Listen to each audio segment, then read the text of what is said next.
Okay, so this part 11, how I found out that my baby daddy that I got 4 kids with, been with since I was 15 years old, girl, done manipulated a motherfucking special needs person and had a baby child. So now we move out of our apartment. We move in the apartment that the mama got us. The mama don't live there. We live there, but it's in her name. Okay. So everything going smooth or whatever. Like it's cool or whatever. I end up having my 4th baby. Right. A couple days after we moved in, I end up having my 4th baby, which is Summer. Okay. She born May 2nd. We had moved in a couple days before May 2nd. When I had the baby, he came to the hospital with me. You know, everything was great. This man dogged me in the hospital. This man said that this baby is too black to be his baby. Like, literally kept asking me in the hospital, is this my baby? Is this my baby? Is this my baby? Like, bitch, you don't have to sign the birth certificate if you feel that type of way, because I ain't even on all that. You hear me? So I guess he let his folks put in his ear talking about, oh, I got pregnant too fast when he got out of prison. I was been pregnant when he was in prison. I'm trying to put a baby on him. I'm like, cool, like what? So I had ended up having my baby. Cool.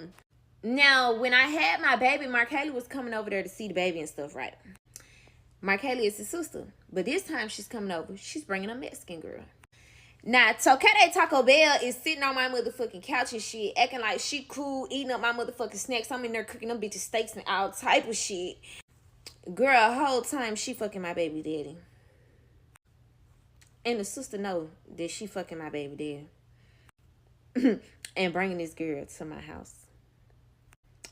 Now I have a problem. Now I feel some type of way because I would not do that to you, and I don't expect you. You mind you don't owe me loyalty. Correct? Your loyalty with your brother, girl. You don't bring no what? You don't do no shit like that, girl. So she bringing the girl over there like my baby so cute. This and that, woo whole time fucking my baby daddy. So I peeped it. Like I peeped, baby, and like my intuition on point. Do you hear me? So Mercari graduation and her prom ended up coming up. So they had like a little before the little graduation party thing at the grandma house or whatever, right? So the girl had ended up pulling up in the yard of Mercari, got some gas from Greg, okay. Then she turned around like 5 or 10 minutes later, come back. Mercari don't get out the car, but she get out the car and walk back there. Now, I'm in the car with Greg's other cousin, and we looking at each other like, is you seeing what I'm seeing? Like, so I walked back there because I'm just trying to see what is it that y'all have to keep talking about. So, girl, she was like, oh, you know what Greg at? Then she had audacity to ask me where he at, girl. I'm like, what? Whole time. Okay. So I say something, bitch, because I ain't never been the type of bitch. I'm going to say something, okay? So I said something to the grandma. I said something to everybody, like, this is weird. Like, y'all got me over here and this girl is messing with Greg. Like, this is weird. Girl, the grandma had ended up telling me I'm delusional. Greg don't talk to that girl. Woo. Mercari telling me I'm delusional. Greg don't talk to that girl. Woo, right? Girl, we go home. I go through his messages. Mind you, this is May. His birthday, June 18th. So his birthday coming up. Girl, tell me why I see the messages in his phone. The girl planning a whole trip for his birthday to Nashville.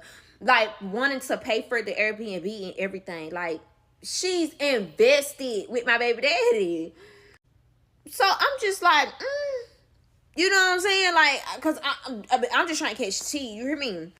So I said something to the girl or whatever. Girl, she came out real tough. Like, she just on some hard ass shit. Girl, when I tell you damn near lost my motherfucking mind, do you hear me? Girl, every chance I got when I think that hoe, I chased her ass. Damn. Do you hear me? So I had ended up going back to Florida to visit back at home. And when I had came back to Mississippi, my first stop was his grandma's house. Because I knew the girl was going to be over there. She was calling my phone the whole time I was in Florida, playing on my phone. So my Greg this, Greg that, this and that, what about Greg? I'm telling her, I'm going to catch you when I get back to Mississippi, okay? Girl, it was like 2, 3 in the morning, girl. Stopped over there at the grandma's house. Girl, I passed by. I seen her car in the yard. Bitch, I had to make a U-turn, bitch, because I was finna see what that beep out. Like, all that what you was saying, I'm trying to see because now I'm here. Girl, I pulled up in the yard, straight whooped her ass, had to drag her out. Oh, I'ma show y'all the video. Girl, she done got beat up at the stove, baby, on pump 6. She knew she couldn't whoop me. I don't even know why she tried that. Girl, she done got beat up, not only by me, but by a little ass girl at the gas station, pumping the gas. So, she gets beat up in the grandma yard. Greg, like, who it is, get off this girl. Who is this in my grandma yard? Boy, you know exactly who the fuck I am. Stop playing. Like, bruh, stop playing with me, bruh. So, he had ended up talking to the girl. Like, they was together. Like, the girl, Greg's sister, and him going to trips to Nashville and woo-woo. But they claim he don't talk to her. So, now, here's where me and the sister get into it. Like I told y'all, me and the sister was close as fuck. Like, no matter what, however we got into it, whatever, we was close as fuck. This bitch took her motherfucking friend's side over my side. Not even just took her friend's side.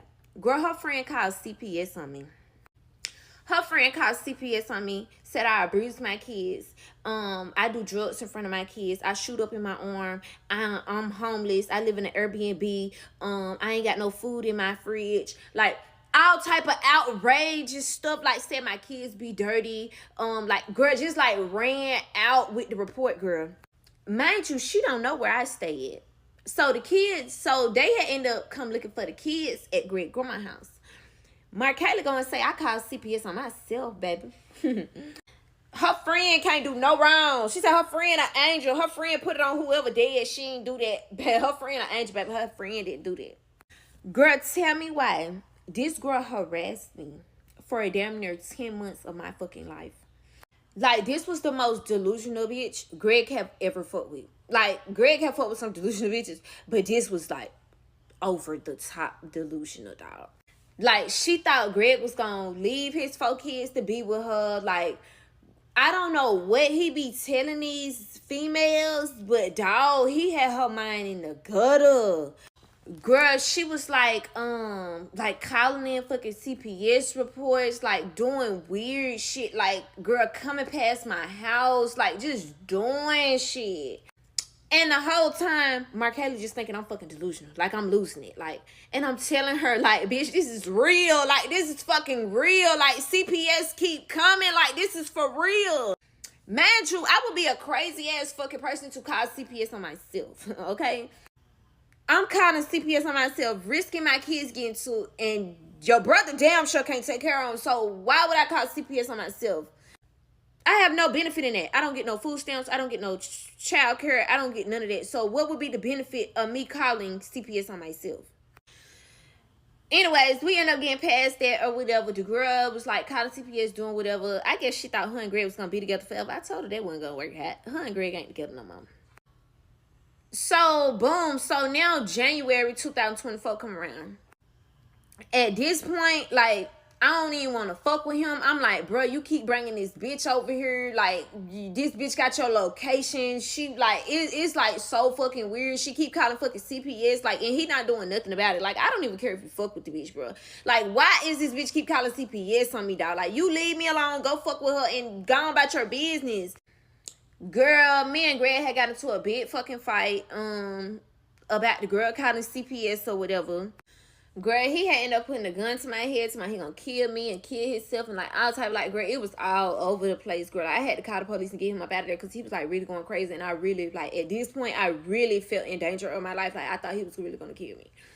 So the police had ended up coming to get him, whatever. I went back to Florida because I'm not finna get my kids took for you, bro. Like, this is too much. Like, at this point, I need to leave you alone because, bro, they was calling CPS so much. At this point, it's like, it don't even matter if it's true or false. Them folks finna just come snatch these damn kids up. So, I moved back to Florida, okay?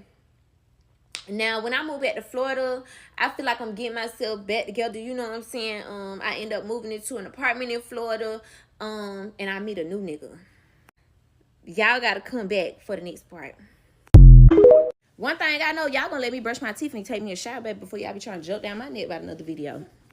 This is part 12 of me being soul tied to a motherfucking demon, dog. And I ain't talking no any demon. I'm talking about my baby daddy that I share 4 kids with.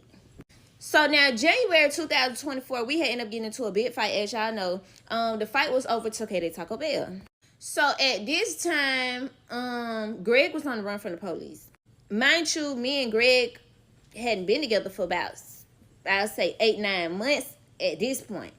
But he had nowhere to run to, so he basically came to my house. So at this point, I hadn't fucked Greg in like a whole fucking year. Since we had our last kid, I hadn't touched him. So we lived downtown Memphis. We ended up being snowed in, like stuck. Now he's stuck at my house. Like, not only did he come over here, bitch, but he's stuck here. So in the midst of him being stuck here, him and his girlfriend into it, all these Taco Bell. This girl like texting his phone, talking about your ugly ass baby mama, this and that, and how you hate your baby mama, but you over there with her and woo. And I'm just like, sir, why do you keep talking to this bitch? And this hoe literally called CPS on your kids. So once she found out that Greg was over there, she called CPS again. At this point, baby, you got to go. You got to get out my shit. Go on about your business. At this point, it's getting too tiring for me. Greg went on a whole fucking rampage. Put a gun to my head. Told me he gonna kill me, kill himself, whatever. I called the police and get his ass up out of there. So when Greg first goes to jail, my dumb motherfucking ass is over here answering his fucking jail calls, bro. I literally sent him like a fucking hot plate, like answering his calls. I then moved back to Florida. My mom come and get me from Memphis. I moved back to Florida. I left everything behind. Like, left my furniture, my clothes. I left everything behind. Now, anybody who know me know the motion wherever I go, baby. Been getting money, still getting money, forever getting money. So, it was no problem for me to start over back at home. Throughout January, it was pretty hard for me, but it was like a start of my spiritual journey. I pretty much feel like I was at my lowest, not financially, but just mentally. I was at my lowest. Like, I was just trying to piece it together. Like, okay, I have 4 kids with this man, and now I'm just moving back to Florida, thousands of miles away, and I just had to, you know what I'm saying, regroup. So now I'm like, bitch, it's over with, because you weren't doing shit for us when we was in Mississippi. So what would make a difference of me being here in Florida? Like, it would be the same shit, just without you in my motherfucking life. Okay, so at the time, I'm not gonna lie, I was still in love with my baby daddy, like crazy in love with him. But we were too toxic to be around each other. Me and my mom had ended up getting into a real bad fight because my mom was just trying to talk to me, like, you know what I'm saying, trying to get my head in the right place. Now, I live in my truth. I regret every day doing this shit. So I had ended up like beating the shit out of my mom. Still to this day, I regret it. And I ended up doing it, like siding with Greg. So I had just realized, and I noticed how, like, even though I did that, my mom never turned her back on me. Like, she still came and got me. When all this shit was going on, CPS coming, Greg done put a gun to my head and stuff. My mom was on FaceTime when all this was going on, and she was like begging Greg, like, just like stop, like this shit is too much, you know what I'm saying? But she still came and got me. So at this point, January 2024, I feel like I have something to prove to my mom. Like, you know, because she been trying for so long. My mom had been trying for years. She had just been trying to get me to walk away from the situation. She tried to talk to me. It's been times where I didn't talk to my mom for 2 years because I was so mad that she didn't want me to be with Greg. So now I feel like, you know, I got to come back home to Florida. I got to prove to my mom that I can be without Greg. You know, just get myself back together. Get back to being me. So now January was so fucking hard for me. Like, I've always been in the church. I've always prayed and stuff, but I wasn't praying every day. At this point, I'm starting to pray every day because I'm so far at my lowest mentally. Baby, I had no choice but to call on him. So now at the end of January, the beginning of February, I end up meeting a new nigga. And he was just like so kind, so down to earth, like the complete opposite of what I'm used to. Y'all come back for part 13, baby. I did a good person bad. And lost the new nigga. So this is part 13 of me being so tied to this motherfucking demon, dog. Okay, so I get back to Florida, feeling like myself, baby. Don't play with her. So now, the end of January, the beginning of February, I end up meeting a new nigga. Now, as I said, this boy was like so down to earth, so kind. Like, just the complete opposite of what I'm used to. So, at this point in my life, I hadn't fucked in like a year or a year and a half, baby. My baby finna be 1 year old, and I hadn't fucked since I got pregnant with her. So, when I met this nigga, girl, I ain't never had a one-night stand. Girl, I gave him the pussy on the first night, dog. We had ended up talking on the phone for like 2 weeks, and then he wanted me to come see him. But we was talking faithfully, like, every day on the phone. 2 weeks, like, all day, every day. I had ended up going out there and seeing him, and we fucked. When I tell you the best thing that ever happened to my motherfucking 23 years of living, girl, that boy fucked the feelings I had for my baby daddy straight the fuck up out of me. I'm talking about, like, the sex, amazing. When I tell you he casted that motherfucking demon up out of me, baby. Oh, Lord Jesus.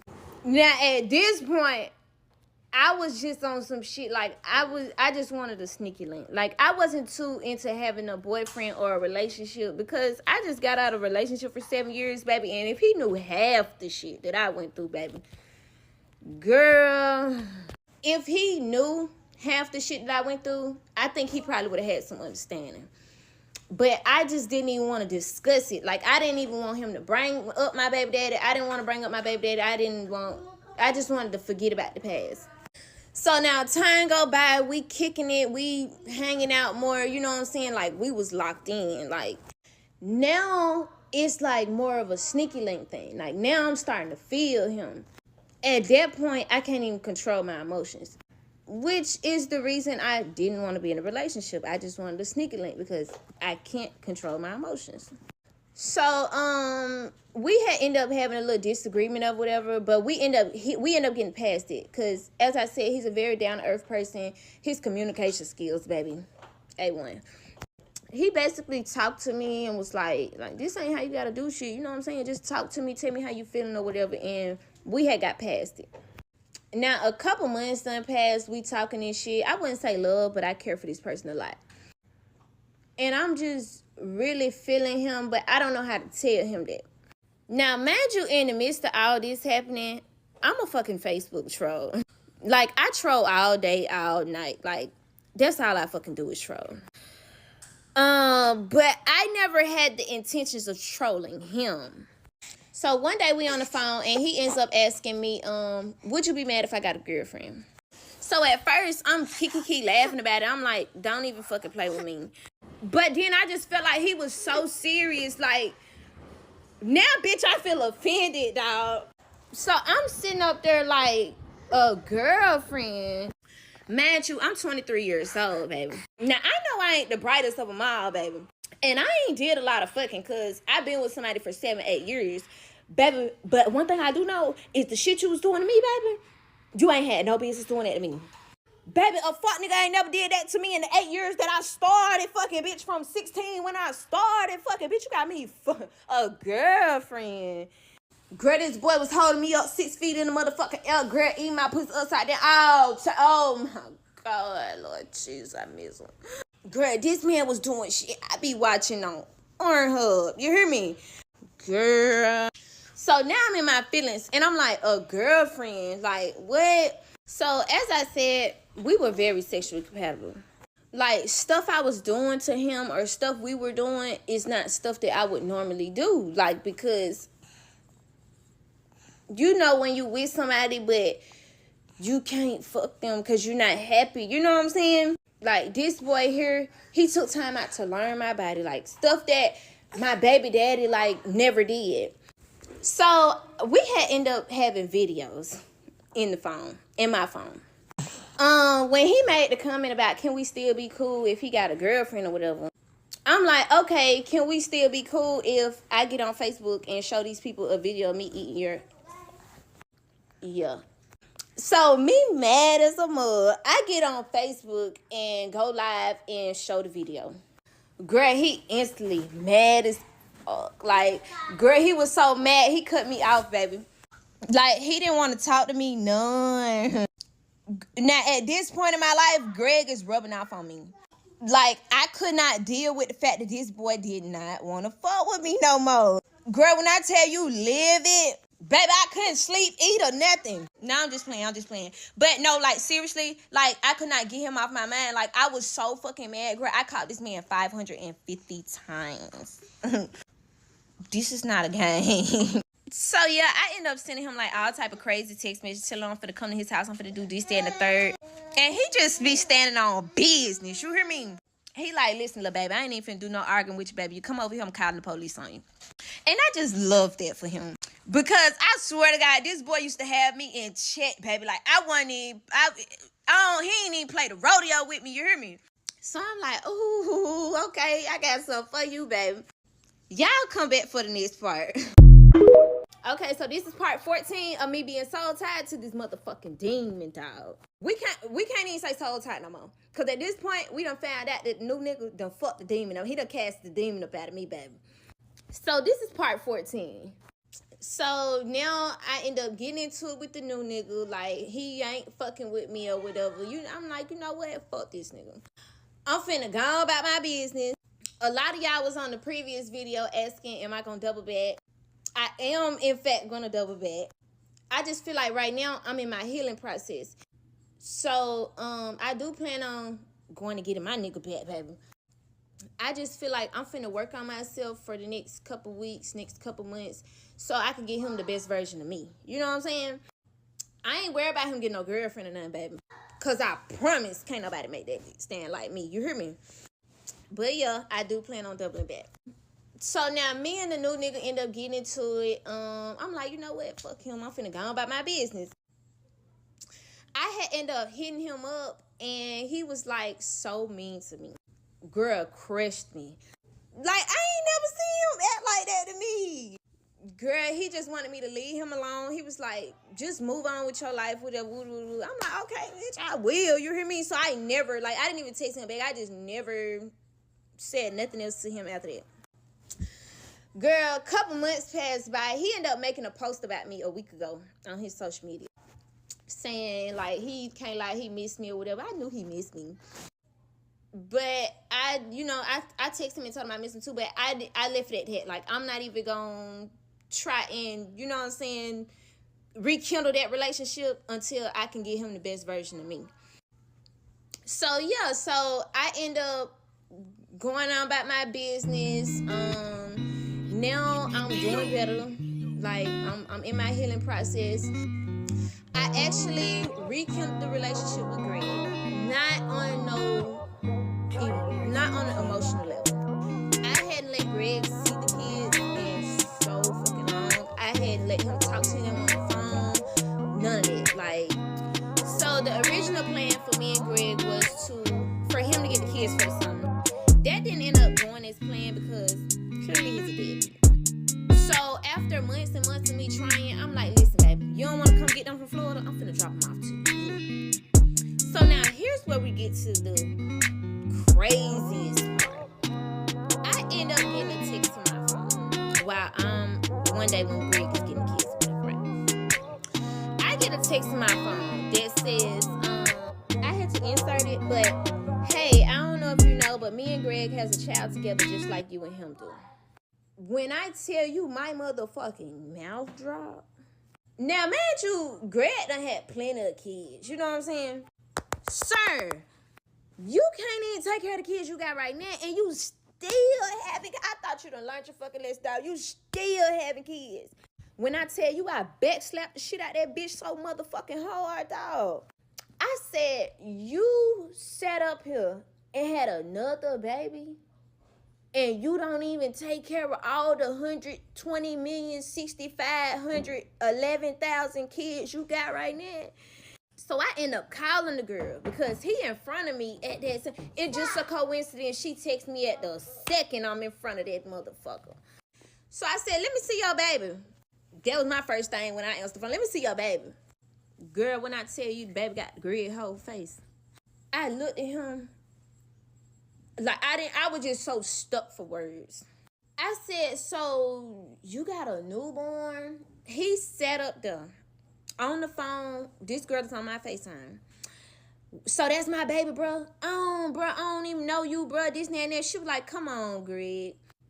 What makes this whole situation fucking worse, the girl has special needs. This boy. So I talked to the girl a little bit.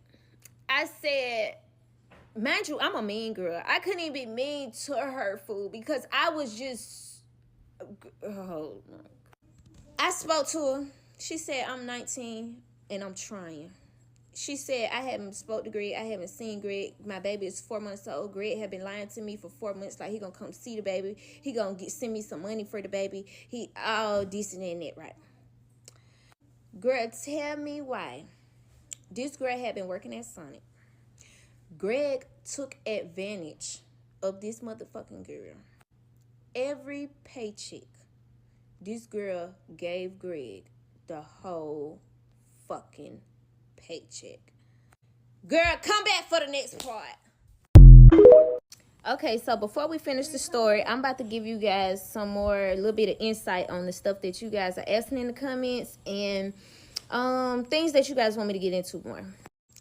Okay, so remember when Greg held me in my house hostage, right? This is that house. This was my bedroom. This was my living room. This was Dream's room. Because at the time I only had 2 kids and I was 19 years old. Okay, so this incident started in the bedroom. Greg had ended up going to jail like 3 times that week. It first initially started with Facebook Messenger. Someone had ended up texting me, a friend from when I was, maybe in kindergarten. He was like my first little kiss on the playground, baby. He had texted me and said something about my boyfriend. And I replied, what boyfriend? This crazy motherfucker woke me up out my sleep, dog. I ain't even gonna say he woke me up out my sleep. I was dead fucking sleep. And something just like, bitch, arise. Bitch, when I opened my motherfucking eyes, this crazy motherfucker was standing over me like a motherfucking crazy person. And I'm just like, what the fuck? He instantly starts flipping out about the boy texting me on Facebook Messenger. I must have fell asleep like with my phone unlocked or something. I don't even know how he got in my phone. So it first started with him chasing me out the front door. He chased me out the front door all fucking around the apartment complex. The neighbors had ended up calling the police. So the police had ended up coming to the front door, and they was banging at the door, but he didn't want me to open up the door. So I never opened up the door. We were just like quiet in the house or whatever, but the police was like not going away. So the police had ended up sitting out there for like 2 fucking hours, bro. Mind you, at this time, I was living in South Haven. This apartment right here is in South Haven. And South Haven police pretty much knew us. Like, baby, they was getting calls every day. The following day, I had told Greg, I'm like, do not come back to my house. Like, bro, stay away from my house. I happened to be on Instagram Live when he pulled up at my house, and it was like hundreds of people on there, and he was like banging at the front door and shit, and everybody was telling me like, in the live, in the live, in the live. So I had hurried up and in the live, and I had went in the bathtub, not the shower that's in my room, but the shower that was in the hallway. I went and hid in the shower, like laid down in the shower. At the time, my 2 kids were home with me, so I put them under the covers in my bed, but, like, I had put the pillows, like, in front of them, so he couldn't even see them. Like, okay, so you see where the pillows at? I had my kids, like, behind the pillow. They was asleep, so they was behind the pillows. The pillows was in front of them, and, the blanket was laid out over them. So I'm literally laid down in the tub. I had already had 911 on the phone. And he was like kicking the door, kicking it. And then finally that bitch kicked in. And I'm on the phone with South Haven police, and I'm like, please, like, somebody, please, like, come, because the boy going crazy. Like, I could see him through the curtain, because the curtain was kind of like a little bit, well, you could see through it. And he was like, he had a gun in his hand. He like, bitch, I'ma kill you. This is that. Like, Greg was going on a fucking rampage. He had ended up, like, stealing all my shit out my house. I couldn't do shit, bitch, because I was in the tub laying down. I was not, for no reason, finna come out that tub. So I'm just, like, peeking up, watching him steal all my shit out my house. At the time, we had, like, PS4s and shit. So he stole, like, my PS4. He was, like, just stealing everything out my house. So, as all this happening, the police pull up. As he's leaving, the police pulling in. So, when the police get to my door, I'm telling them, like, this man just stole all my shit, bro. Like, bro, go get this man, fool. They had ended up seeing him already, and I guess they had already had cars chasing behind him while this officer was here, like, to see what's going on, take my report and everything. When I'm telling you, bitch, he kicked the motherfucking door off the hinges, bitch. I didn't have a front door for, like, 2 days, dog. Like, the apartments, like, the whole frame, everything was fucking destroyed. Like, them big-ass construction boots that bitch be wearing. That bitch kicked the door down. Greg had ended up going on a fucking chase for, like, 3-4 hours. He attempted to run over a police officer. When the police officer was trying to, like, throw the spike strips out, he tried to hit the police officer. Like, so he, after knowing you just kicked in my door, you fucking took shit out my house, all this shit, bitch, you finna go to jail, like, for trying to hit this police officer. So his fucking charges just building up and building up and building up. So this right here is the charges from that day. Mind you, his birthday is June 18th. This happened on June 25th when we came back from Florida. I had just took him to Florida for his birthday, June 18th, which is this picture here where I literally spent $10,000, like, for him to go on a yacht, do water sports, and do all type of stuff. Not even to mention, we had to leave the trip early because Greg got us put out the hotel because he saw a nigga text my phone. He got us put out the hotel in Florida, and I'm like, fuck this shit, I'm going back home. I don't even fuck the trip. So he ends up going to jail. I end up answering his jail calls. He's like, he's sorry, he ain't gonna do it no more. Like, he don't know what's wrong. Like, he just going through it right now. Whatever. I immediately called the bondsman. I bond him out of jail. Mind you, the fucking bond is $100,000, dog. I go and bond Greg out of jail. Couple weeks pass by. Now we in July 29th, and he goes back to jail. The same shit. Gotta call the police to get his ass up out my house. Now, this time he went to jail. They put him a no contact order, and he completely had to leave me alone. And that was just that. He ended up coming back to my house. From June to July, South Haven police had patrol in my apartment complex because, like, it was so fucking bad. Like, it was bad.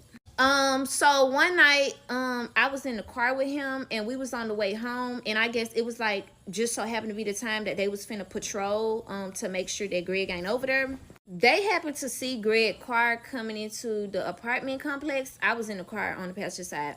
And they immediately, like, turned the lights on and started chasing us. This man was driving so fucking crazy, bro. Like, so we end up going on a chase. In the midst of us going on a chase, South Haven police is calling me. So I pick up the phone. They like, Destiny, where are you? We're at your front door. I'm like, I'm not home right now. What's going on? They told me that they're in pursuit. They got Greg in pursuit, and they just, you know what I'm saying, caught him coming into my apartment, so they trying to make sure I'm okay. At this point, baby, like, it's fucking crazy, dog. Okay, so here we go, August 18th. The same old shit. Like, he just keep on doing the same fucking shit. He goes back to jail. I bond him out. Again, just $1,000. I end up getting charged with, like, 33 counts of contempt of court because, like, this boy done went to jail, like, 6-7 times in the last 2 months, baby. And they just, like, at this point, it's the both of y'all. So I end up picking up his phone calls, whatever, came and bundled him out of jail. Now we get to here, where he was charged with aggravated stalking. Now, this is not a charge that I put on him. This is a charge that South Haven police put on him. So after all this occurs, I let Greg come back and stay at my house after he held me hostage and all this shit. This is those charges right here. It says 2021, but these are the charges from him holding me in the house hostage or whatever, but he didn't get sentenced to 2021. This happened in 2020. So back to this charge. When he ended up holding me in the house hostage or whatever, I tried to tell them like everything was okay, but like at that point it was out of my hands. They end up confiscating both of our phones. They confiscated my phone to see the messages between me and my mom, because my mom was the one who called the police to the house. And I told them that I never text my mom. My mom was delusional and all type of shit. So they confiscated my phone for evidence. They also took his phone, which was in my house at the time. They got a search warrant for my house and basically like was looking for the gun that he had and whatever else is in the house. They took money out of the house. They took his gun, which he had hid in my closet, and they took our phones and just a couple other shit. Y'all come back for the next part. Okay, so he ends up getting charged with aggravated assault. Like I said, this isn't a charge I put on him. This is a charge that Sahel police put on him. So with this charge, I had ended up having to call the police on Greg a couple days before this, like the 18th or whatever, right? He ended up running from them. They never caught him, okay? Greg had ended up going on a long-ass fucking chase, and he ended up going to his grandma's house. He lost them, ended up going to his grandma's house. Now, when Greg at his grandma's house, he calls me and says, I'm sorry, you know, woo, like, please, can we just stop all this fighting? Can we just be together? Dumbass motherfucking me, sitting on the phone with him on his grandma, like he on his grandma porch. He's on the phone with me and he's like, the police keep passing by. I think they finna come over here. So I'm like, leave your car in the yard, go jump the back gate, and I'm finna send you an Uber. Because clearly he couldn't pull his car out of the yard or whatever, right? So Greg ends up jumping the back gate. I end up calling him an Uber to my house. Mind you, after he just did all this shit, I'm still trying to save him. So he catches an Uber to my house. He gets to my house, and the police did, in fact, go to his grandma's house. They towed his car out the grandma's yard or whatever. No questions. Like, they didn't want to hear shit the grandma had to say. Nobody had to say. They took the car, and that was the end of it. So Greg ends up coming to my house, and the police end up tracking his phone at my house. So us not knowing that the police done tracked the phone, he's just in there sleep comfortable. Like, the police end up setting up fucking snipers on the building across. Like, I'm talking about like all type of motherfucking police out there, bitch. They had motherfucking SWAT trucks and fucking like motherfucking camper cars. Bitch, shit, I ain't even know Sahel police had. Do you hear me? They came and got his ass up at my house. Like, they came and got him up at the house, baby. Them bitches was out there for like 4-5 hours. I'm talking about like, bro, like, the shit's crazy, dog. So, how they end up getting in my house, I had ended up going out the door because I'm seeing all these fucking police outside. I'm like, bro, these folks not finna go away. So, I had a deadbolt on my lock. I had locked my door, and I had told Greg, I said, do not come out this house. I went out. As soon as I walked out the house, the police immediately rushed me. They was like, who's in the house? I said, ain't nobody in my house. This dumbass nigga sitting up there looking out the window. I just told these folks wasn't nobody in my house. And you looking out the window? Girl, the lady who was over the case, well, over all these cases, because, baby, she was tired. She was like, Destiny, you're fucking pregnant. This is fucking ridiculous. Like, we tried every fucking thing to keep this man away from you, and you just keep letting him come back. Like, this is fucking crazy. So the woman, like, was real pissed off. Like, she was just going fucking berserk. She ended up taking my house keys, and they attempting to go in the house. I'm telling them, like, no, please don't go in my house. Like, please, you know what I'm saying? Like, bro, they had so many fucking guns for, like, bro, oh my God. They had motherfucking tank trucks out there, bitch. I didn't even know Sahel police had tank trucks. Bro, this shit was on the floor. So I'm begging them, like, please do not go in my house. Like, please, I don't want y'all to kill him. Like, please, you know, because I don't know how Greg finna react when these people go in the house. I just don't know, baby. I'm telling them I will get him out the house. I end up talking to Greg, and I'm like, please just come out the house, Greg. Like, please just come out with your hands up or whatever. This stupid motherfucker ends up making the situation worse. He goes on the fucking balcony and holds my fucking baby up and uses her as a motherfucking shield, telling them he ain't coming out that motherfucker. Girl, come back for the next fucking part. So he ends up using my fucking baby as a shield, doing all type of shit. His whole fucking family is out there. They done contacted his daddy, every fucking body, and basically they just trying to negotiate with him to come out the house. So y'all know Greg is a detailer. He details cars and stuff. So he works for his daddy business, and his daddy has a contract with South Haven Police. So the captain of South Haven Police, Greg, details his car. So that's the only person he wanted to speak to. So the captain ended up getting Greg to come out of the house or whatever. They take Greg to jail. Now, when Greg goes to jail, at this time, his bond was not $50,000. His bond was actually $500,000. Mind you, I've been bonding Greg out for the last 3 months, like damn near every motherfucking week for the last 3 months. And baby, my funds is running low. And I've never been down bad, but $500,000 bond, baby, I can't do it. So he calling me from jail or whatever. I'm telling him, like, I can't come get you, baby. Like, you gonna have to give me a couple days to figure something out, because a $500,000 bond is crazy. So his daddy end up getting him out of this one right here. His daddy end up bonding him out. When his daddy bonds him out, he comes back to my house. And that's discharge right here, violation of domestic violence no contact order, because he comes back to my house. Now, the stalking aggravated felony comes from him violating the no contact order so many times. So, South Haven Police calls him and tells him he can come pick up his phone out of the evidence. They don't need it no more, which was a setup. So, me and him ride together to South Haven Police Department. He parks, like, on the side of the building or whatever, and he goes in to pick up his phone. When he goes in to pick up his phone, I guess it was like already some police outside, and they seen me sitting in his car. They come outside, and they like, this is fucking ridiculous. Like, he's not even supposed to be around you. Why are you here? Like, why are you in the car with him?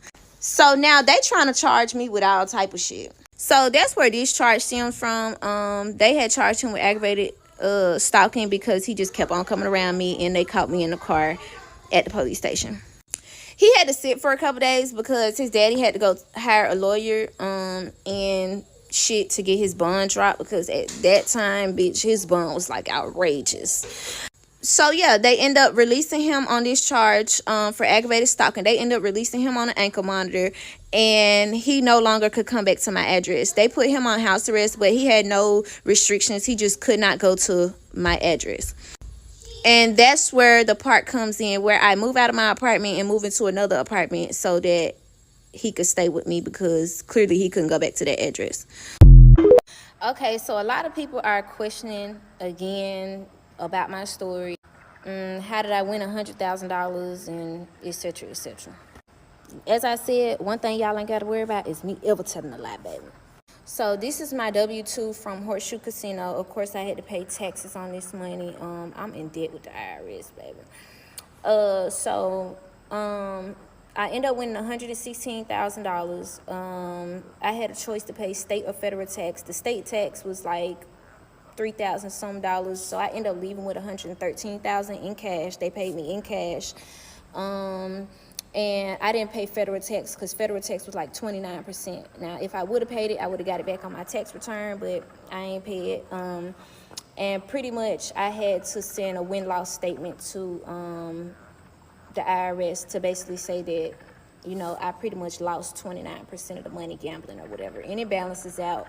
But I still kind of owe the IRS a little bit, but it balances out. Now, this picture here is the next day after I won $100,000. This is the next day. So the day I won the $100,000 was July 28th. This was the 29th. So I ended up winning another $16,000 at Gold Strike Casino. And pretty much by the end of the week, I was up like damn near $170,000 off gambling. Mind you, around this time, I just started going to the casino. This was probably like my 6th or 7th time in the casino. Okay, so this is part 16 of me so tied to this motherfucking demon of a baby daddy. So I end up finding out about the whole little situation with him having the threesome with the damn minors, with 15-year-olds. I end up immediately cutting him off because I'm like, this shit is weird. Mind you, I don't know if it's true. I'm just going by what the little girl told me, but I don't put shit past him. So I cut him off because I don't even want no shit like that attached to my name, baby. So I end up cutting him off like for a long ass time, for some months. And I end up meeting this new nigga. So when I meet this nigga, he had just got out of prison or whatever. He had a little situation with his baby mama. They was toxic too. He had 2 kids with her. He said, well, I ain't being messy, but he said he only had 1 kid with her and the other kid wasn't his. But I'm just a messenger, baby. So I end up meeting this dude named Baldhead. Now, this man is, like, way older than me, so he was more like a goddamn father figure, bitch. He didn't want me doing, like, no crazy shit. Like, he kept me in line, okay? We really was fucking with each other tough, but, like, not even on all that. You know what I'm saying? But we fucked with each other tough. So at the time of me talking to this man, I was talking to him for maybe like 3-4 months or whatever.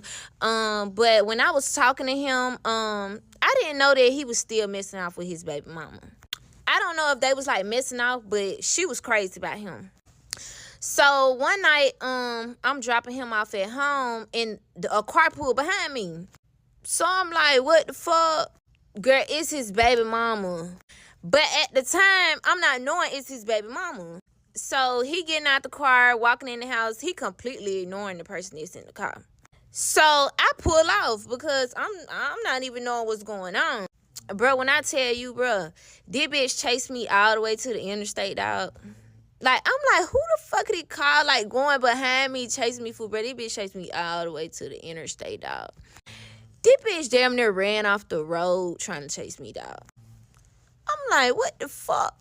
So he ends up calling me. He tell me it's his baby mama or whatever. He like, bro, that bitch crazy fool. Just don't even worry about her. So mind you, everybody know I'm talking to this dude. She know I'm talking to this dude. Everybody knows I'm talking to this dude. So I guess the baby mama getting her feelings or whatever, right? He end up like not talking to her or whatever, but like whole time she was pregnant. She ended up getting pregnant before he started talking to me. So one day he ended up asking me to use my car or whatever because he had to go to a work interview. And I was like, okay, just bring my car back later. Bitch, I'm in there sleep good as fuck. Bitch, my phone started blowing up. 10 o'clock in the morning, my phone blowing up. Everybody calling me, Destiny, you okay? What? I'm like, what the fuck going on? They like, girl, your car is wrecked. I'm like, my car wrecked.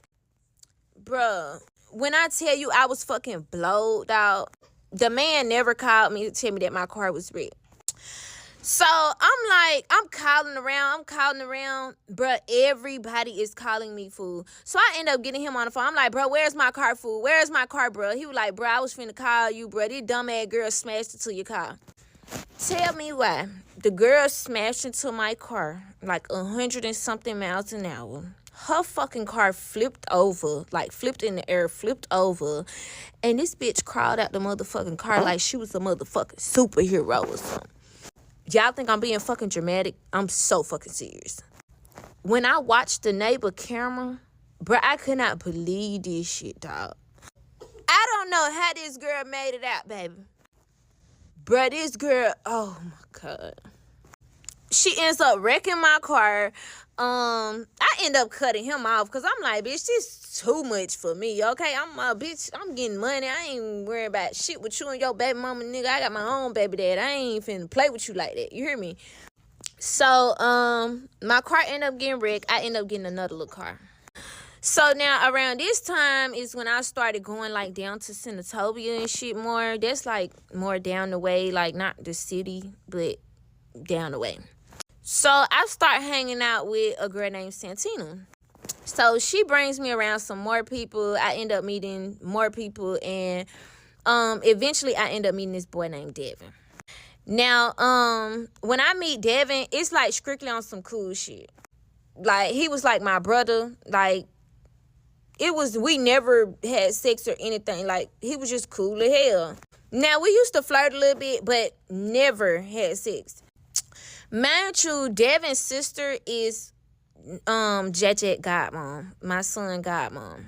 So, when I start sending my son over there and stuff, I guess his godmom was posting him on Snapchat, and now the family being messy, telling Greg that, that girl got your baby over there at Devin them house, woo woo woo.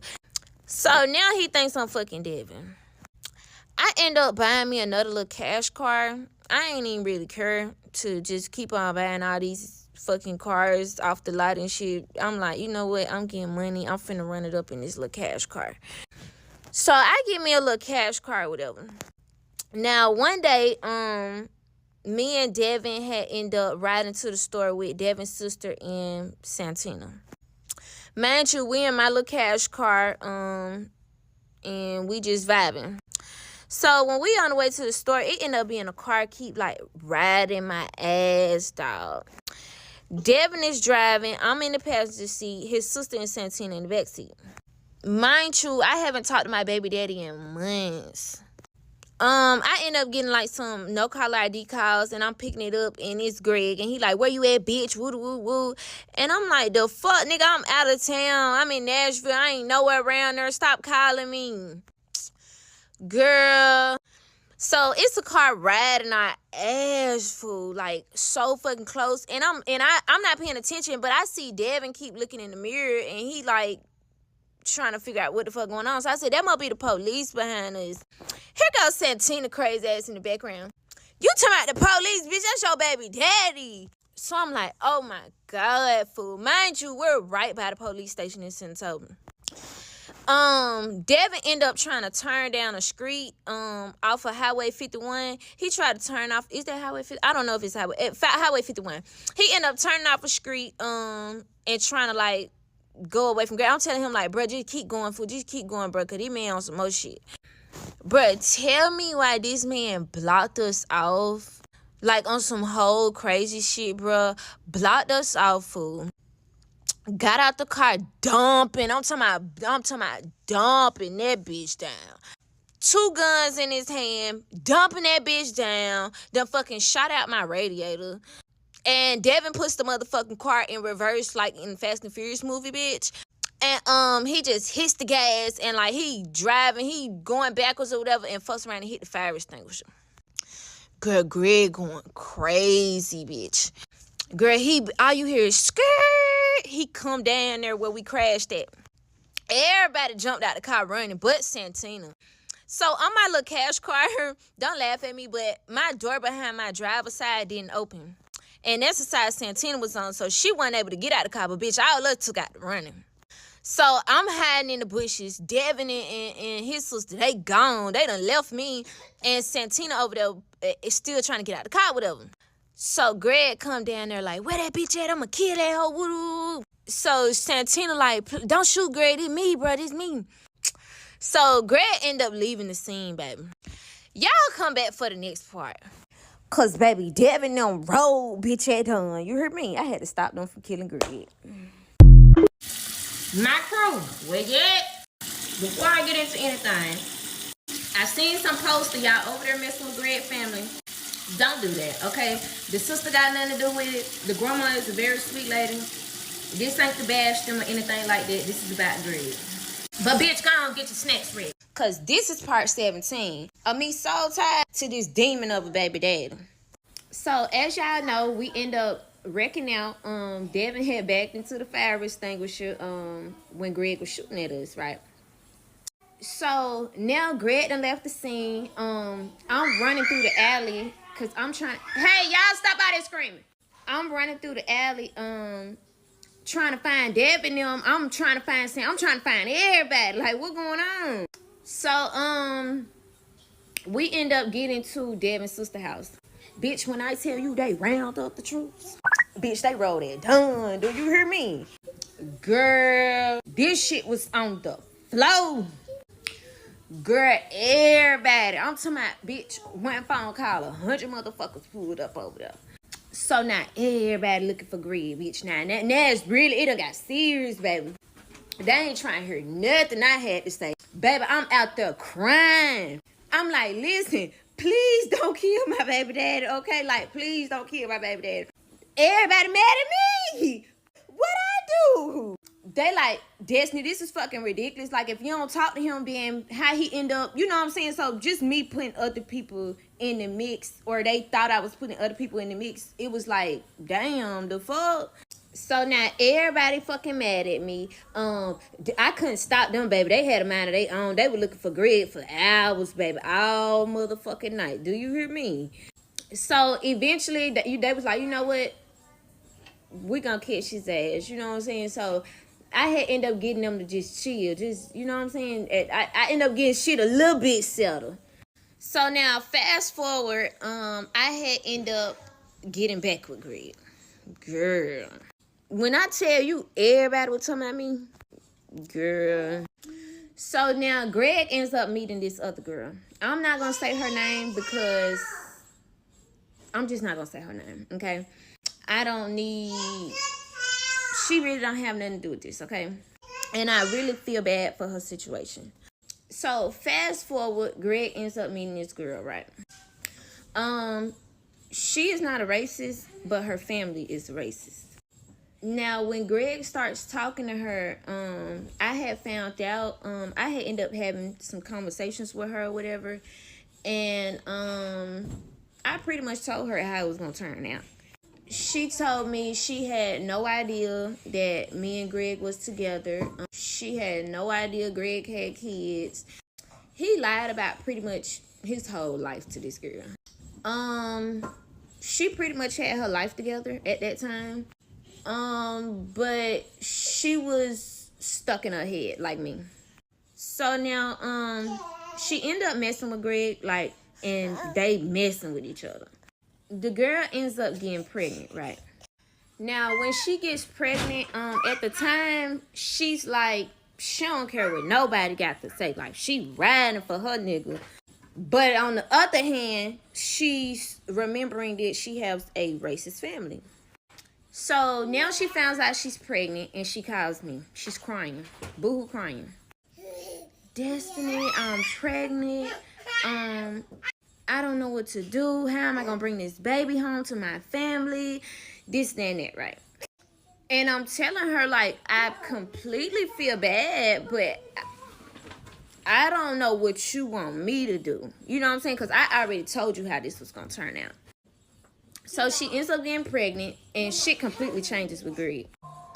She no longer have contact with Greg. He don't want to talk to her. He don't want to be in the baby life. He's sending her messages telling her to get rid of the child, all type of stuff.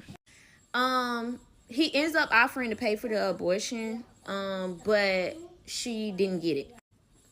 She stated that her family didn't approve of abortions, but her family also didn't approve of a black baby. So it really didn't make sense to me. So months go on, she's pregnant, and she ends up calling me again. So now this time when I speak to her, she ends up telling me, like, this is the worst thing happened to my life. I don't even know this man. She says the night that we end up having, he gave me a pill and I didn't know what type it was. Come to find out it was a opposite. So I had to backtrack right quick. I'm like, hold up, what? Girl, when I had my baby, right, I had a C-section. I done had 4 C-sections, okay? But at the time, I only had 2 C-sections. Girl, when I tell you the fucking pain that them C-sections give you, girl. When I had my baby, okay, I came home and I could not find my motherfucking medicine. I was in pain for weeks, baby. Like, I had to just thug it out, you know what I'm saying? And girl, I just had a C-section. Couldn't find my medicine for none, baby. I'm steady telling Greg, I know you took my medicine. Because he kept asking me. He kept asking me for 1 of them or 2 of them. And I'm telling him I need my medicine. Come to find that, girl, Greg was taking the medicine, going and giving it, just and fucking the shit out of him. So she ends up telling me, like, that night she don't remember nothing, what happened, this and that. I ain't even care about all that. Baby, I'm still stuck on my medicine. Y'all over there on my goddamn C-section medicine while I'm at the house in pain? This is crazy, baby. So, another couple months go on, and she ends up having the baby. Now, when she have the baby, of course, her family have no choice but to accept the baby. So she ends up taking the baby home, and the father just completely don't approve of it. I feel so bad for her. Her daddy literally left the house and never came back. Her daddy just didn't approve of her having a black baby.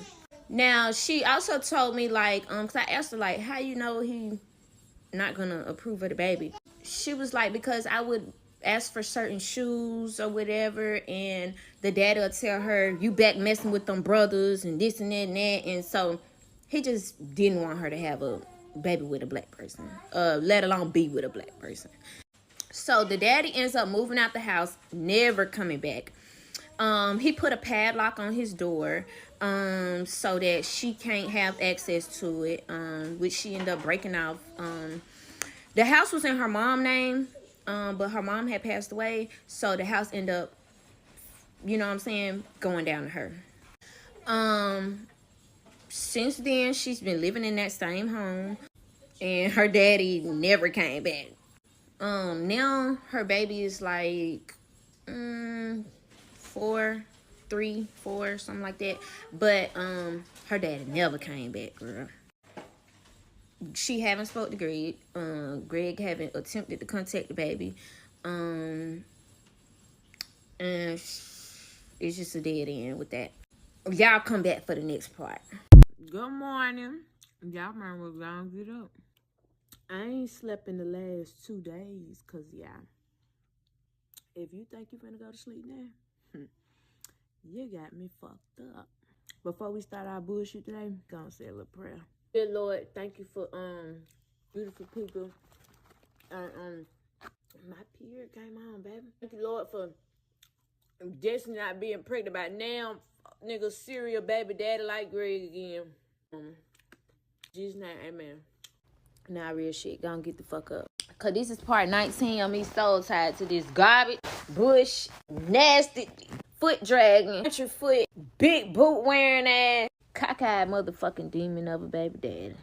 So I ends up getting the apartment in my friend name. As y'all know, Root ended up getting me the apartment. So when I move in there, everything kind of smooth with Greg, but it's still off the porch sideways. So one night we leaving his grandma's house and we end up stopping at McDonald's.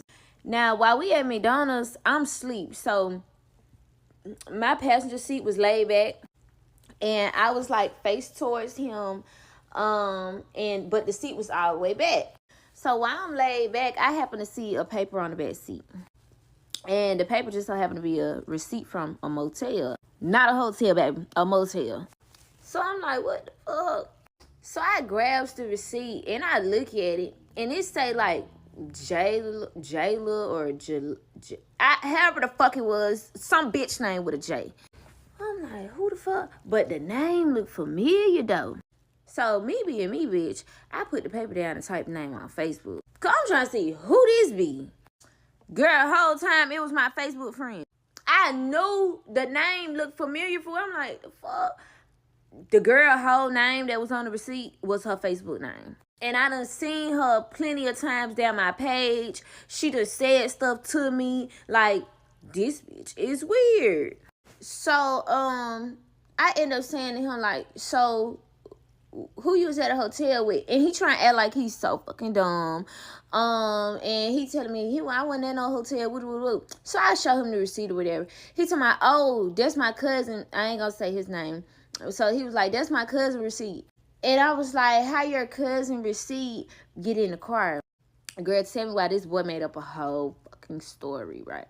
So he says, he ended up taking the cousin to Oxford to pick up the girl, and he took them to a hotel. The girl ran inside, paid for the hotel, came back to the car, and left the receipt in the car. Full of shit. I'm knowing he's full of shit. So I'm like, no, bitch. Mind you, the cousin got a girlfriend. So I'm like, okay, if that's the cousin receipt, then I'm finna text his girlfriend and let his girlfriend know that his other bitch left a receipt in the car.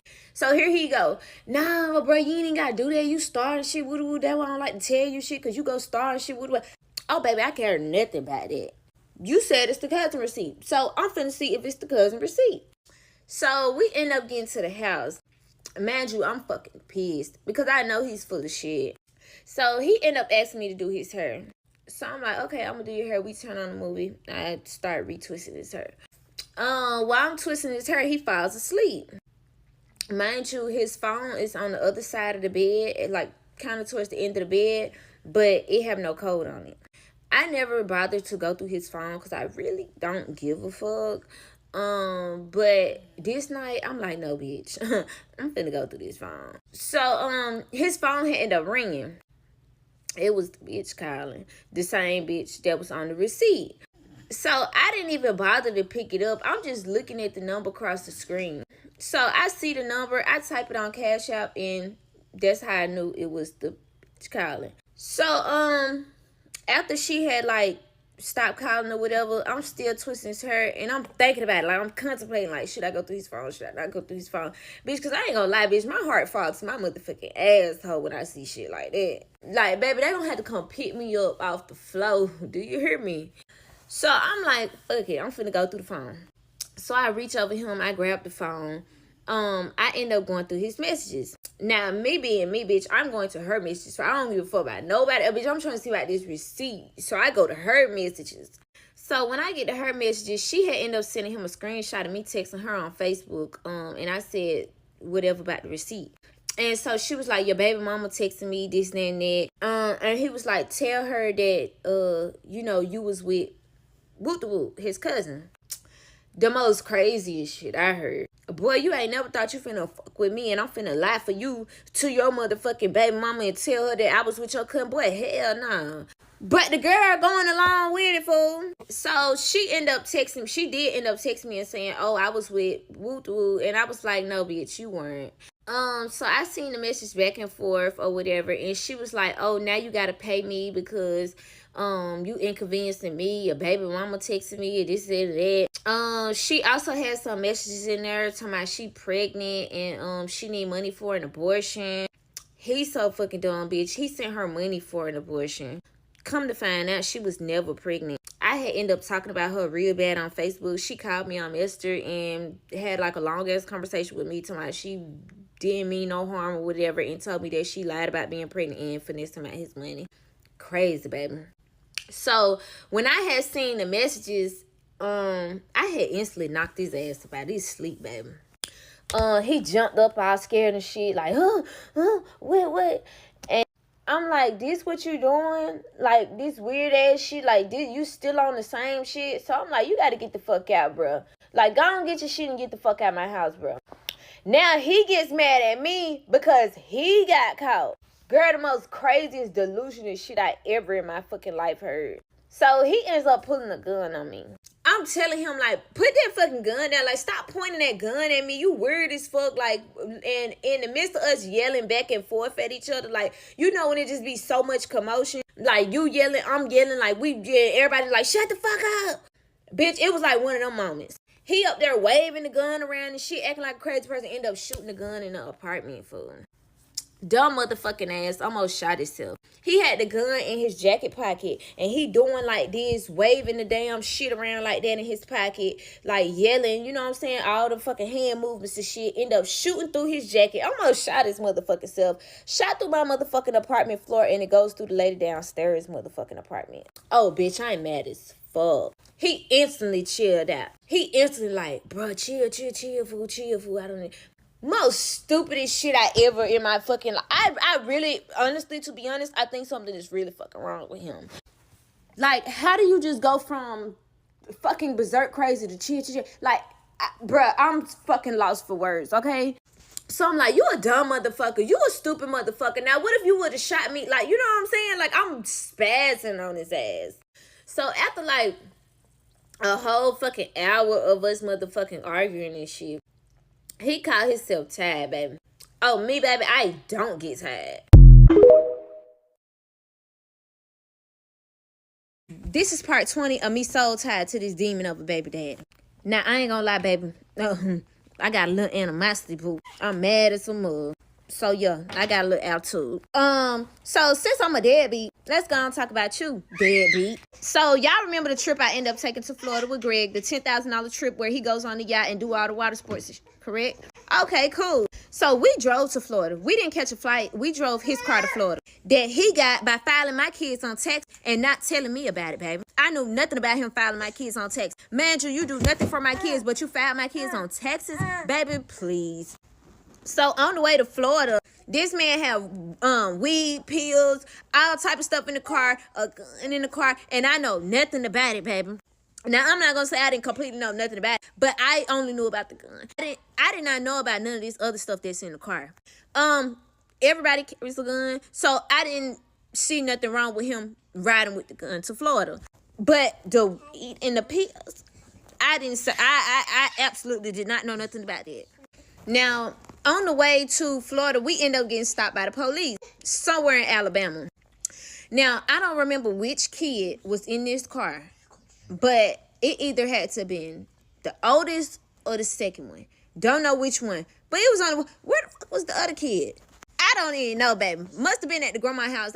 To be honest, this was so long ago, I really cannot remember. You know what? It had to been, I don't want to tell no lies, so we just gonna move past it. It was one of them. So we end up driving to Florida. We get pulled over by the police in Alabama. Now, when we get pulled over by the police in Alabama, the car smelled like weed. We weren't smoking in the car, but clearly he had weed, so the car smelled like weed. Now, at the time, I smoke weed, so you know when you smoke, you can't even smell that type of stuff. Why you do that, mama? When you smoke, you can't even smell that type of stuff, okay? So it's like the smell is, I'm used to the smell being in the car, so I don't even notice that it's in there. So the police asked for his driver's license, whatever, and they end up going back to the police car. So now when the police come back to the car, they like step out the car. He's like, for what, sir? Whatever, woo. I'm still sitting in the car with the baby or whatever, and they outside the car talking to him. Now, they end up letting him get back in the car, and again, they went back to the police car. Now, when he gets back in the car, he ends up, like, shoving I'm talking about a big-ass bag of fucking pills in my baby diaper. I'm like, what the fuck? Like, bro, at this point, I'm freaking out. I'm like, what the fuck? Like, are you fucking kidding me right now? Bro, this man, like, tied the Ziploc bag up, put it in the baby diaper, and sat the baby back in the seat. I'm like, what the fuck? Now, mind you, my baby already needed to be changed. We've been on the road for however long, and we didn't even get a chance to stop at the gas station yet to change the baby. So the baby diaper already full. So now the police come back to the car, and they tell me to step out the car. I'm like, me step out the car? So they tell me to grab my baby and step out the car. I'm like, what the fuck? So I grabbed the baby, and like, I'm at this point, I'm panicking, but I'm calm. Like, I'm grabbing the baby out the car seat or whatever, and I'm knowing what's in her fucking diaper. When I tell you, this dumb motherfucker, not only did he put it in the baby diaper, but the motherfucker didn't even tie it all the way. So now it's motherfucking pills falling all over the car, all in the baby car seat, all over the floor, all over the damn, like, everywhere in the car. Bro, I'm like, what the fuck? So I'm not thinking they finna, bruh. They search the car, they see the pills. So they picking them bitches up one by one, like they're fucking X pills. When I tell you the look I was giving that bitch, he know he fucked up. So I'm like holding my baby or whatever, like, but I'm trying to hold her to like where they can't even see the diaper. I grabbed the blanket out the car and I got the blanket wrapped on her, and I'm trying to hold her right. This motherfucker So the police picking the pills up one by one. They had to been picked up like 30 of them already. They asking him about it. They asking me about it. I'm like, listen, baby, I don't know. They asking him about it. He like, I don't know. And now the officer like, you know what I'm saying? Somebody finna go to jail. X are 5 years per pill. Google is free, baby. That is a 5-year sentence per pill. At this point, I'm fucking stuck. I ain't taking no motherfucking charge. And I'm damn sure I ain't finna get my motherfucking baby took. And I'm letting him know that now. So, I don't know what you finna do or what you finna say, but I'm letting you know now. It ain't even finna go how you think it's finna go, boo. So, he ends up telling the police that, oh yeah, them mine or whatever. It's my birthday. We going down to Florida or whatever. And I just had them. And I know I ain't supposed to have them, but I have them. So now the police like searching the car or whatever. They telling me they had already searched the passenger seat, the front seat. So they like, you can get back in the car. And so I get back in the car and now I'm holding the baby on the passenger seat because they not done with the traffic stop. They just want me to get in the car. So I sit down with the baby. They still in the back seat, picking them up. At this point, bitch, it's like 70 of them they done picked up. All them fell out the bag. So I'm like, what the fuck? So now another officer pulls up and that officer wants to search the car. Again, I got to get out the car. So guess what, baby? When I get out the car, more of them fall out. I'm like, bro, what the fuck? He puts me on the back seat. I said, listen, I need to sit down. So he tells me to get in the back seat. When I get in the back seat, more of them falling out. Bruh, at this point, like, I don't even know what to do. Like, I can't even stand up outside the car because these motherfuckers is just falling. So, he searched the front seat first. He finds the ones that done fell when I got out. And he's like, you know what I'm saying? They picking up, by this time, baby, it's 100 on them. Like, more than 100 of them. So, he finished searching the front seat. He like, you can go and get back in the front seat or whatever. When I get out the back seat, more of them fall out. So, now he goes to the back seat. And he's finding them. And the lady's like, what the fuck? Because I just searched the back seat. When I tell you, like, at this point, my fucking nerves are through the fucking roof. Mind you, this is not the first time he's done this to me. I literally, like, had to lie to these people, tell them I just had a C-section. This is my C-section medicine, which was some Percocet. And that's how he ended up not getting a charge for them. And they was in a Ziploc bag. And I said, oh, well, they're in a Ziploc bag because, you know, I had made up some type of story about the pill bottle.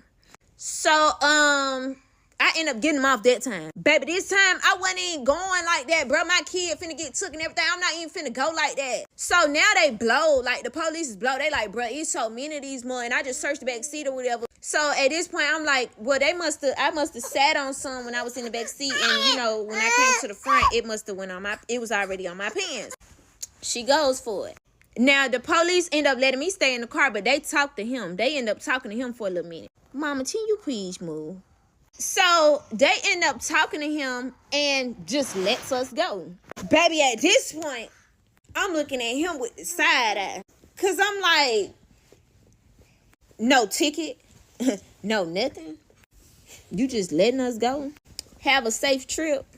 It's giving very federal fed. It's giving police. I'm like, what the fuck? He like, bro, we blessed, fool. We blessed. This and that. No, we ain't no motherfucking blessed. Somebody in this motherfucker is a police, and it ain't me. Girl, come back for the next part. The beatings, and then she talked about that first hostage situation. I didn't know nothing about the first one. But the second one that she was talking about, let's talk about that. Because I remember that very fondly, because I was getting off of work. I was working at my job's little spot when they first opened on Lamar. This is back in 2020. And I'm getting ready to turn in. They got my entrance to the apartments blocked off. So I'm trying to find out what the fuck going on. And the officer said, hey, you got to turn back around. He said, because we got a hostage situation going on. I was like, oh, shit. That's okay. So I had to park my car at the gas station across the street and then just walk. So, and I even put this on my Facebook Live, what was going on. So, yeah, she was correct. They had like, some, exaggerated shit. Talking about, I ain't never seen stuff like that. Yeah, in a hostage situation, they gonna have a SWAT. They gonna have a tactical van, like one of them damn like one of them old school delivery vans, and they gonna have that tac truck out there. That's what they fucking do.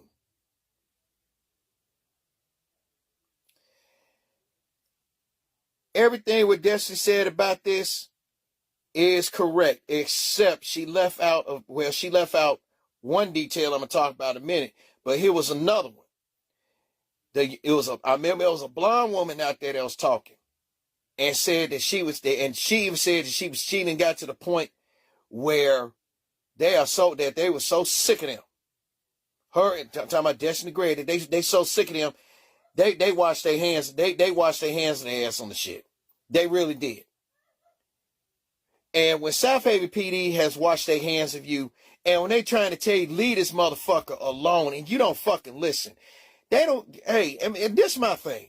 Ladies, if you fall in love with a dude and he putting you through all this goddamn shit, I don't give a fuck if he was your first piece of, he was your first, like your first kiss, or fellas, she was your first nut you busted in, or whatever. They doing all this shit. Leave them the fuck alone, man. Leave them the fuck alone. But no, she's still with this nigga. She was still with this nigga at the time. What the fuck? But the part that she omitted, she pissed off. She managed to piss everybody off that was trying to help her so bad. They immediately washed their hands of her. The apartment manager at the time pissed her off. The apartment manager at the time who was here, she was a damn sweetheart. She pissed them the fuck off. Talking about, could you do so and so? No, that's the part she omitted.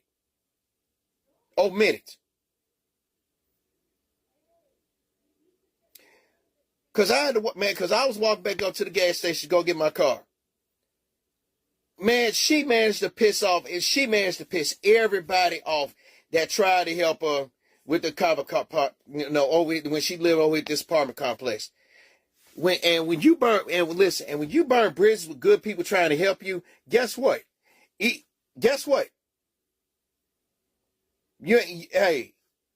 you dust that fire, that bridge ain't gonna be operational no more. I'm sorry.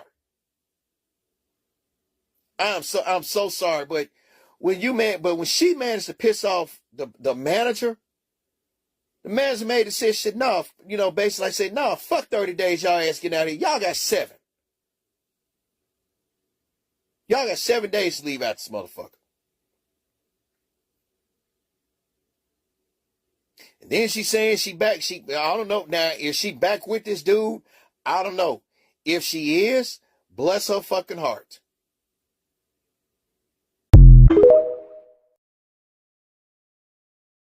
Now, but I was born and raised in Mississippi. And so I'm like going down, and y'all see the mugshot of Greg, and I went, that's Destiny and Greg. Y'all, Destiny and Greg used to be my neighbors when I lived in South Haven. Also, that means I was living in those apartments when those 2 hostage situations happened. I know my other neighbor, Craig, made a video and said he was only present for one. I was present for both. So we're going to talk about both from what I saw from my point of view. And yeah. All right, so this is about the first hostage ordeal that was back in June. And need me remind y'all, this was in 2020 during the freaking COVID pandemic. Okay.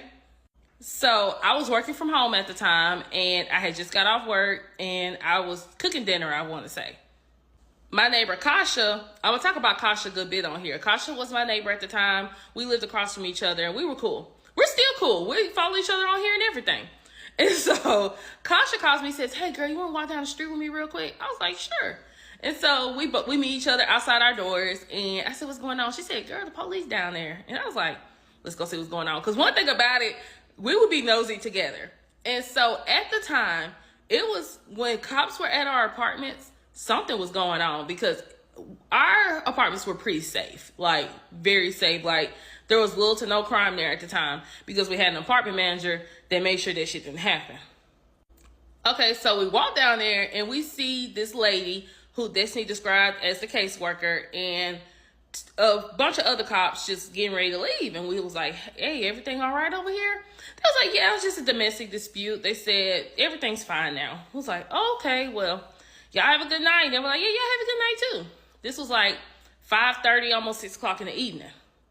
And so Kasha and I are on our way to walk back to our building, and we see a short, light-skinned girl holding a baby, trying to look to see if anyone's in the leasing office. And so me and Kasha looked at her. We said, hey, the office closed at 5. We said, are you okay? And she was like, yeah, I was looking for someone and da-da-da. And we were like, everything okay? And she said, yeah, my baby daddy just came up there and caused the scene. We said, oh, the cops were here for you. And she was like, yes. And we were like, oh, okay. We were just hoping whatever was going on, we was just hoping everyone was okay. She said, yeah, we're fine. She said, he's crazy. And she said something about he done led the police on a chase. So apparently they were chasing him at that moment. Like other cops were chasing him. She said that he kicked her door in. And I'm like, let me tell y'all something about them doors. Them doors at our old apartments are heavy as shit. Okay? So either A, Greg got hella muscle on him, or B, Greg was on something. Because them doors are so freaking, I think they're partially made out of metal. They're so freaking heavy, okay? So I'm like, me and Kosh like, damn, he kicked the door in. She said, kick the door off the hinges. And y'all, he really kicked the door off the hinges. I mean, she showed it to y'all, but like, he really did some damage. And also, the assistant manager, she was new. She witnessed him kick the door in too. So I guess that's why she thought they would still be in the office, but for some reason they left. I think they ended up calling maintenance to come check the door. Because it took them, like she said, it took them 2 days to replace the door. It took a while because that's a heavy ass door. Anything we live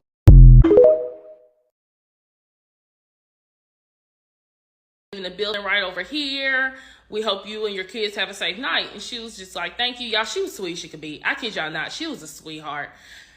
I kind of felt sorry for her because I've been in a situation with that. I've been in that type of relationship before. It was a long time ago, but yeah.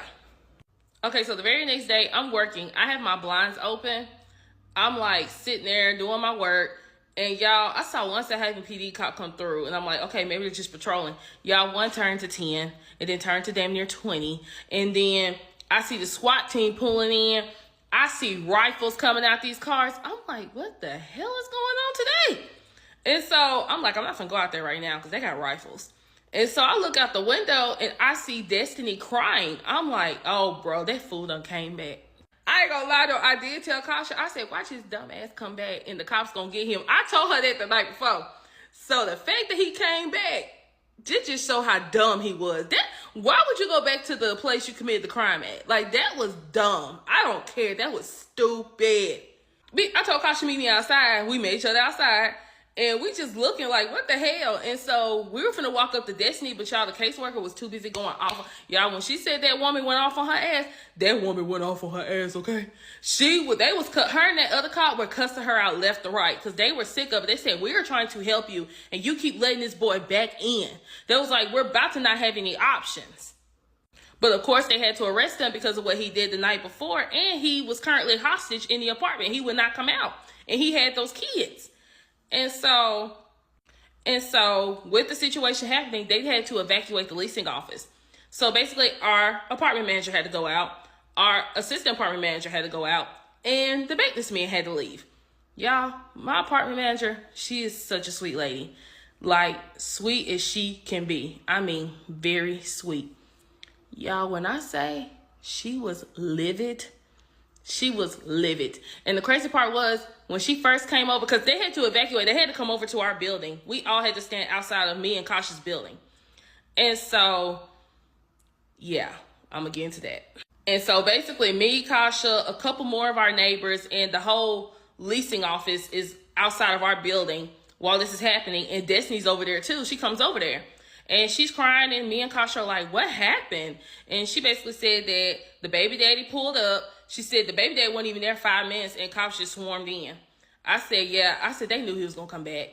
I know she said in her video, they tracked his phone, and they could have done that too.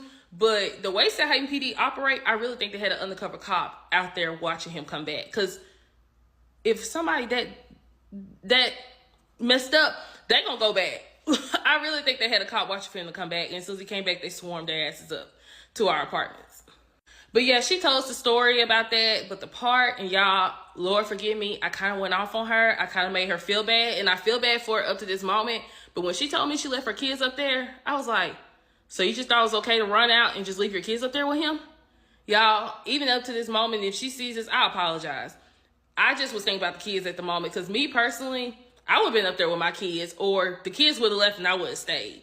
But I get it. It's the heat of the moment. She didn't know what else to do. And she even told me that. And I kind of was like, oh, goodness. And so then, I'm so glad I didn't drop her name. The apartment manager was like, you could tell she's over there trying to keep her cool, but deep down she was pissed. And y'all, Destiny asked her something, and we knew right then she finna blow.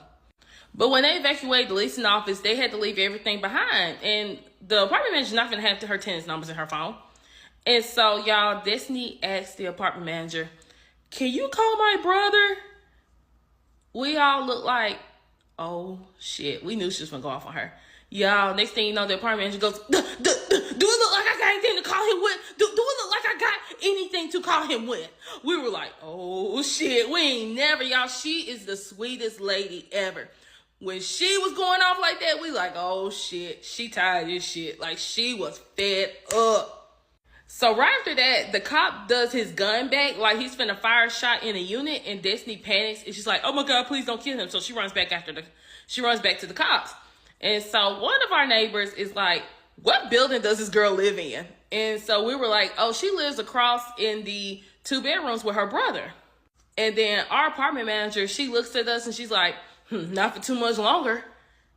I told Kasha, I said, I told you she was going to be fed up and she's going to throw their asses out. And she's over there nodding her head and everything I'm saying, like, yes, they are about to get evicted. She was mad. She was mad because you got to realize that's affecting people who live there. I mean, I get the situation was not her fault, dude crazy. But when it comes to domestic disputes, it's a bad situation to be in because it can leave you homeless. And I really hate it resulted in her getting her brother kicked out because that was her brother's apartment. And I hate it resulting to that. But yeah, that was the first hostage situation. They ended up getting him out. The kids were safe. She was safe. They ended up getting him. It did take a little bit, but they had finally got him. But we're finna talk about that second one. That was 2 months later.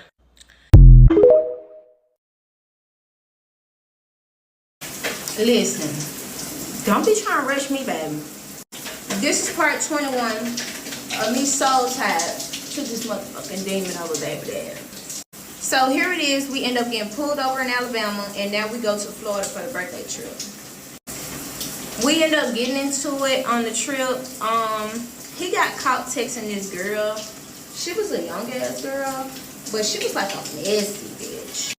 Like, this, I knew we was together, but she was just so fucking messy. So she ends up posting him on her story and was like, oh, I love you, this and that and that. And I'm like, after I just spent $10,000 on your trip for your birthday? Never. So we get into it real bad. He ends up smashing the TV in the hotel, like completely destroying the hotel room. Now when he does this, I'm fed up, baby. Like, at this point, I'm ready to go home anyway. So we get put out the hotel, blase happens. We end up going back home. When we get back home, it was like the same bullshit. He was just on the same shit. So now a couple months pass by and it's Halloween. So this happened in June. His birthday was June 18th. Now we get to Halloween. So on Halloween night, it ended up being some type of person going around killing people. And they just so happen to drive the same type of white truck that Greg drives. So we get to the light on 2 lane and the police get behind us. It was no type of traffic violation or nothing. They just get behind us. Now, when they get behind us, baby, I done already sparked my blunt up. So, for no reason, was I finna put my shit out. So, Greg ended up turning at the light, and he looks over at me. He like, what should I do?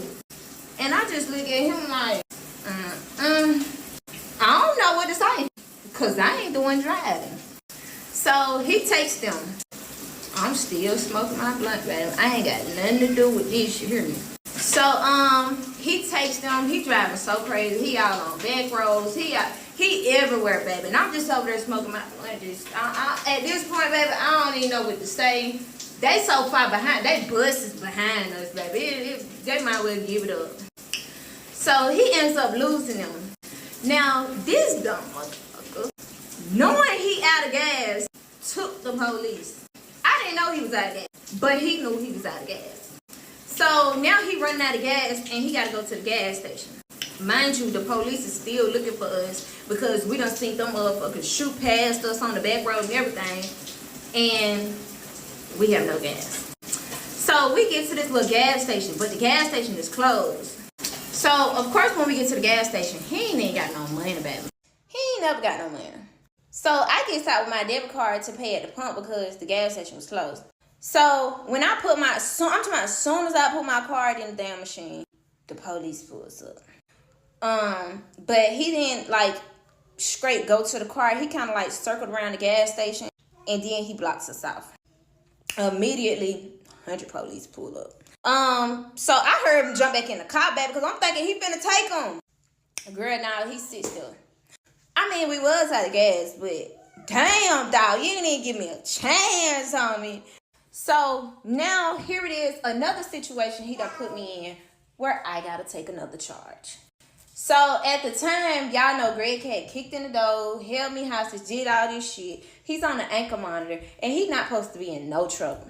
So he like, you know, I'm on the ankle monitor, whatever, I'm already fighting this case, just go and take the charge for me. I'm like, what charge?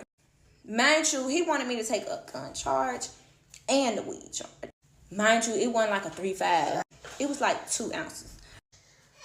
So I'm thinking about it, right? And I'm like, Greg, I can't do that. Like, and like we sitting there kind of going back and forth about it, and he ends up stuffing the weed in between the seat. And the police walk up to the car.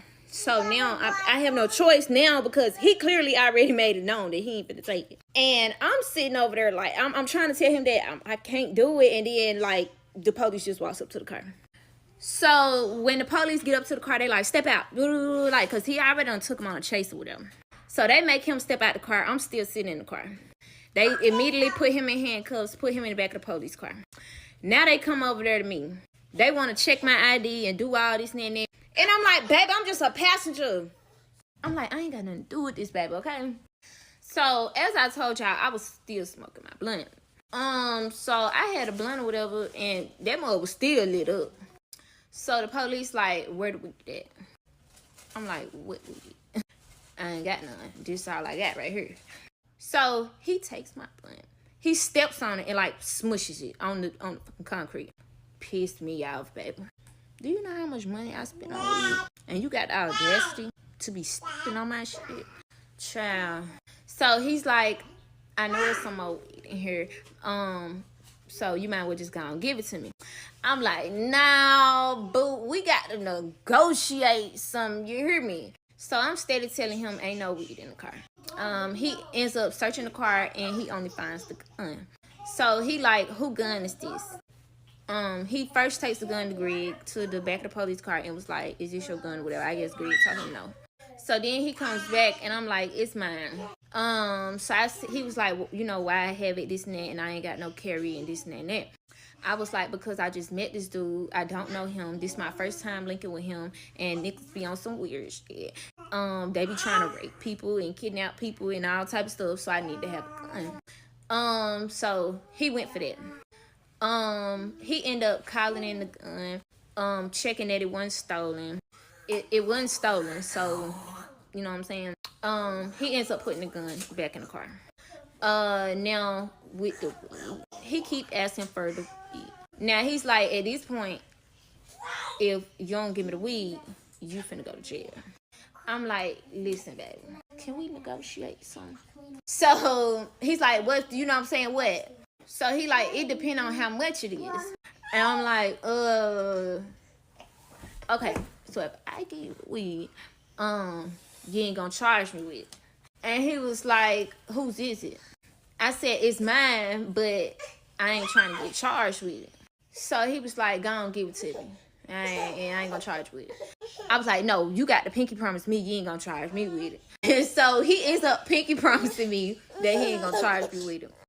So I give him the weed. I end up reaching down in between the seat and I got it and gave it to him. Mind you, this is a pickup truck. So it have like one row and then it's like seats, you know what I'm saying? But it's like real thin, you know, in between the seats, and it was all the way down. So I reached down there and I get it and I gave it to him. And he didn't end up charging me with it. So by then some more officers had pulled up and like I still had to go to jail, but they weren't gonna charge me with possession. Now mind you, in Mississippi, if you get like charged with a weed charge and you got a gun in the car, that's trafficking. So I was really supposed to be in a predicament, but the officer had ended up fucking with me. And he was like, all y'all had to do was stop, because we wasn't even stopping y'all for a violation. We was looking for somebody with this same exact car. So the man who ended up chasing Greg, he was pissed. So he like, both of them going to jail. Mind you, Greg wasn't even supposed to go to jail because they weren't even looking for him in the first place. Yeah, he took them on a chase, but they just wanted to be petty anyway. So they takes him to jail for paraphernalia because he had a pack of backwoods. And they take me to jail for paraphernalia because I had the weed. And the officer was just so competitive to me. And he just wanted me to go to jail. Baby, I ain't the one ran from you. So both of us end up going to jail. They towed the car. Mind you, the car that Greg was driving was in Greg daddy's name. The pastor. We ain't even supposed to be with each other. His daddy told him, like, if I bond you out on that $500,000 bond, you ain't even supposed to be around her. Like, it's over with. So now the police have to call Greg daddy to tell them that we was together and they just had to tow the car because we going to jail. Come back for the next part.